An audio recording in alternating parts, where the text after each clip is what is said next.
The Western world has been focused on Putin and the Ukraine, but there's more to the story than that. Just the other day, there was a report that Sweden is concerned and caught some drones over its nuclear plants and suspected that those drones were Russian. Marcus Kolga is with the Macdonald Laurier Institute. He joins me now because he knows all about this stuff. So let's just leave Ukraine off. We've done that on another show. And talk about Russia as expansionist territory. I mean, over Sweden. You know, what's going on with Putin? Does he want to take over the world? Is Biden weak and he's going ahead? That's a great question. Look, we are really focused on this 100,000 Russian troops that are on Ukraine's border. It's a real threat. Yeah. But we haven't looked at his actions elsewhere. In the Baltic Sea region, as you mentioned, he's been sending drones over Swedish nuclear sites, over the Swedish parliament in Stockholm. These are Russian drones that have been hovering all over there. There have been several other threats, submarines that have been spotted in the archipelago off of Stockholm. In Finland as well, there have been all sorts of sightings of various different strange military units.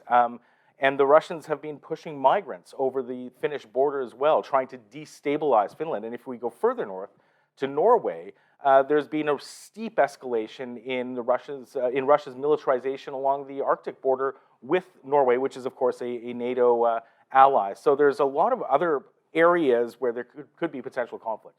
Marcus, you mentioned the Arctic, and let's just bring it around the other side to the Canadian Arctic. And it's well known that Canada is pathetic regarding its interests in the Arctic, but are we under threat there? We are. We've been under growing threat for the past 5 or 6 years.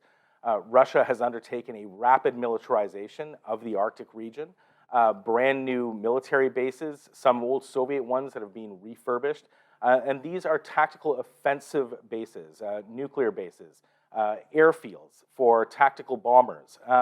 So, you know, this rapid militarization, we have to question what it's for, and it's right at our doorstep.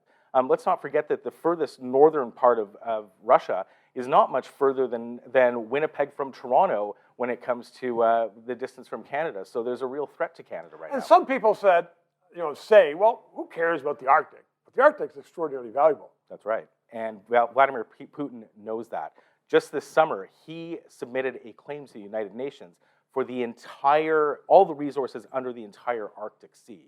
And just in this last spring, the Russian government published a document saying that they would aggressively seek to expand their Arctic Sea resources. So Vladimir Putin recognizes the wealth that's under the sea. He also recognizes the possibilities of the opening of the Northwest Passage. This is something that he's looking at, he's strategically preparing for, and we are completely unprepared. Sad. 3 minutes is up. Marcus Kolga, thank you. Thank you very, very much for watching and for engaging in the 3 minutes, which will carry you through most discussions for the day. 2022 is going to be a very, very tough year. Stay with us. Please tell your friends to subscribe and PayPal. Thanks.